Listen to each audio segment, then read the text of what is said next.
kati obuzibu bwe mulina mwe mwagadde nnyo okwagala abaana before you discipline them, before you train them, before you coach them, now they become a liability. Bw'oba tonnategeera kintu kye bayita the biggest scam of life and manipulators are children.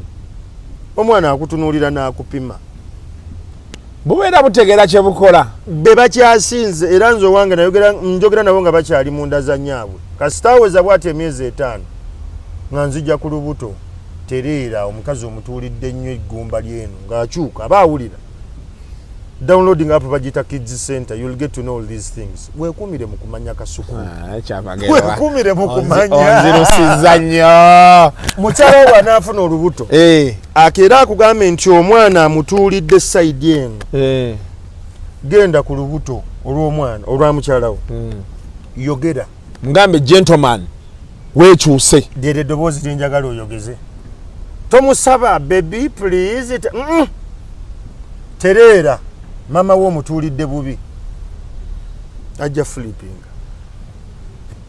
bibeera biwulira bawulira bategeera era omuntu emera buju temulowooza abeera awayalinga obwongo bwe ddoboozi kiri empuliraano erisinga okunkwatirwa ekisa simeeru kijja ensinga okulya kyoba omwana awulira simeeru ya taata we nga yakatuuka bwati n'atandika okubuuka obugere ategedde azze sense zaabwe zanjawulo kuffe nze njogera no bakyali munda ya nyaabwe agenda ofuluma ng'amanyi the alpha in this house eddoozi wali agamba yankyomera sinnafuluma aba akumanyi so you train them ne batakutabukako bw'ogoberera emitendera egyo era bw'otunuulira abaana bo gwe omuzadde ali ku kyana eno nga ebyo tewabikola oli mu kulwanagana nabo nti batuuka ne bamala n'okusoma naga kati mami nze ngenda kukolaki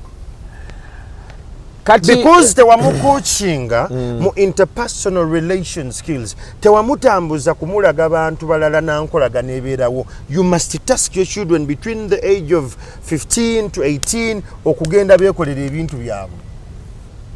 Fuluma mugende muwine mwegulire engoye enkya bagende bababbe bayiga okulamuza bo bennyini. You're coaching them bagume ne mami batubye twaguze engoye ate mukavera bataddemu birala twazeyo ne batwegana muyize. You're coaching them. Nebuli kaseera bannange weekend eno you just allow me siriiwo ngenda gulira baana ng'omwana wa myaka 15 okudda waggulu.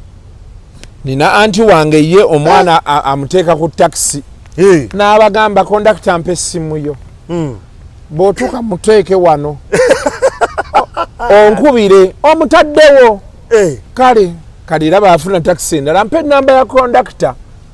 Namugamba toliko walomu katolire omuzadde kyalina kyekiri teyamutraininga teyamudisciplininga ebyo tebyakolwa and because tebyakolwa ali risk perverse mbwe essaawa yonna omwana we gwe bagenda okubba.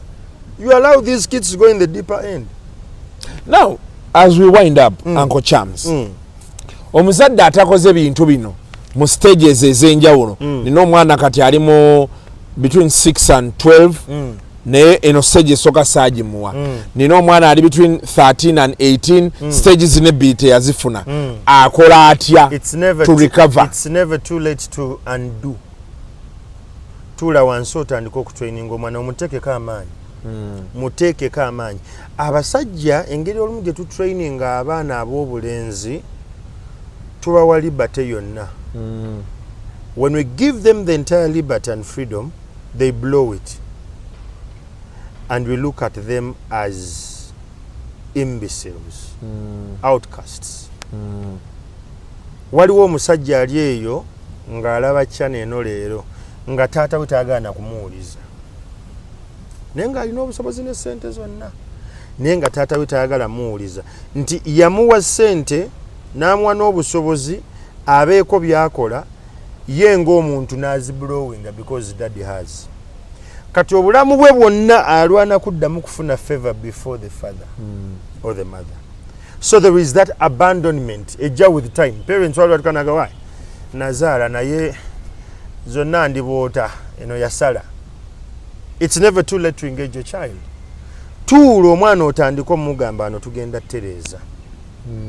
bw'aba asukka emyaka 18 tandika omufuula mukwano gwo kubeera mukwano gwo otandika omutraininga muli mpola you weave through mpola mpola jenga omutraininga mpola mpola ajja genda picking a pace and as and when he is ready to fly you will see it.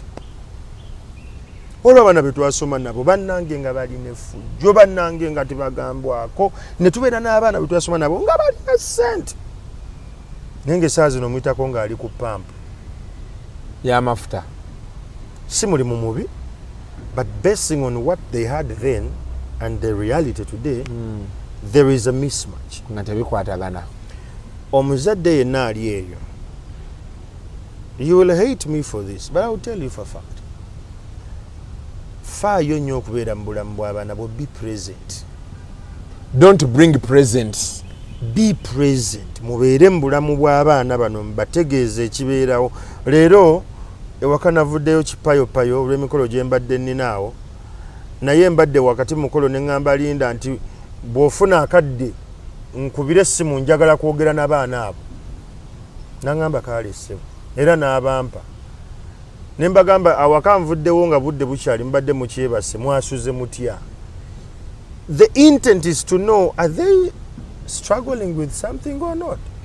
Era mandi aŋŋambye anze nasuze neesunga bya Saturday daddy anti ku weekend eno mbatwala bagenda ssula mu nsiko tugendeyo mu Kayinera bagenda kusula mu tenti babeereko ng'empewo efuwa bagiwulira ng'eringa ey'oguumya enju. Life untangling ebintu bino okubijjawo abaana tubawe obudde bayita mu kusomoozebwa kungi but the parenting it is so nice. Tusaasira nnyo abaana baffe annange nze simanyi nakumanyi bakasukuma mulina bwe mumanyiye abasobola kyamaze senior 6 n'ekiri wano kigezigena kasuku nja kujjamu nenyambira ku mwana wange oyo.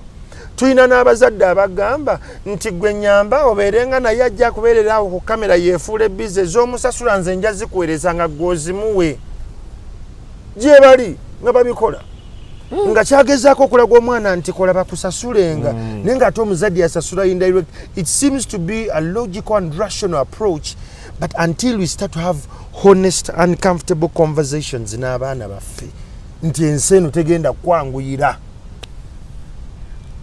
ogenda kumanya ng'omuntu diri ogenda okubeera omukakkamu diri ogenda okukaawa diri ogenda nti abantu obatunuulire obalabamu ki. Tutandike okubuuza abaana ebibuuzo ewaka ebibawa confidence. Omubuuze tugenda kukyayira Uncle Kasuku okirowoozaako ki?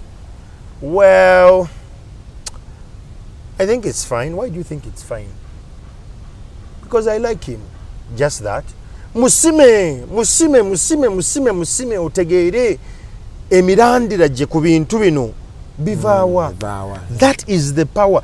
Eyo connection bw'ogiruuzinga oba oluuzinze omwana kati awo wakati wa 12 to 15 babeera n'ebikoosi puberty ezze eddoboozi litandise okyuka waba muwala ng'atandise okwekoona akagere. There is a lot that goes on there but that's where the coaching and the training blend. Nze ndi musajja muganda omwana ow'obuwala kasita atandika okwekoona akagere mbeera mukaawo ekyo bakintendeka bankuza nti bw'okulanga n'obeera n'omwana obwana atuuka mu myaka bwe giti bwe bagamba nti yatandise obeera mukaawo kubanga omubiri gwe gunoonya alpha male amuli okumpi ye taata era awo emboozi we zitandikira ono ne bamuweereza ewa ssengaawe Nabulime n'omulenzi ne mukwata ne muweereza ewa kojjaawe Ssemuyaba babeereko eyo batendekwe muganda wo akuzira tubibakanga ku muganda wo bw'aba ali mu kisenge kye konkonanga nga tonnayingira mwana wa buwala because now you're coaching eno age gy'alimu ali sexually active negwoza bwozaamu naye yatuuse mu senior 2 kati ali mu senior 2 mboozi kizoonyumya naye. That is the clash as parents we lose. Nti okomawo omwana yeebase dda balabye firimu ne beebaka mubakuliza ku taabu ennaku zino namuguliddeyo taabu ali okwo bwaswipinga but you're not adding value mu bwongo bwe kuzuukuka kumanya nti my body changes mean this. Ffe batenge batugamba mu mwana obwawe atuuka ano olina okudistance nga tekyategeeza nti you don't know menstrual management. Era ffe batugamba abasajja abaganda tolina laba musaayi bila. Era ne mukyalawo bagamba nti eno wiiki nzibu omukeeka ogubeera mu kisenge gwe ng'ogujjayo ng'ogwala wansi nga wummulirako awo wansi. Because bajjajjaffe baamanya nti ebisajja ebimu mu kiro byazuukanga nga byerabidde nekimuli wakati mu mbeera eyo. Kati okukyewala obeera n'omukeeka gwo n'ogwe wange na wiiki ngenda kweyawula ngenda kusula wansi kubanga hormones olumu zimu ebbugu mulingi naye olumu kwegamba tabitegeera that week is intense management yakyo ne bagikutendeka gwe ng'omwami. But the same you look at your daughter. Nti bw'atuuka mu mbeera eyo ojja mulaba ajja kubeera ne attitude. Bw'abeera mwana abwala ajja kutandika okubeera ng'asirikasirika yeeyawula ku bantu ayagala kutuula yeka omubuuza kino problem ayogeza attitude. Kati bw'oba bino tobitegeera otandika ogaa nze tojja kunziza mbwoto nze nnyo ku nze kitaawo yeeyongerayo because ogaanye omutegeera. Eyo age ebeera ya training and coaching. The balance is very critical.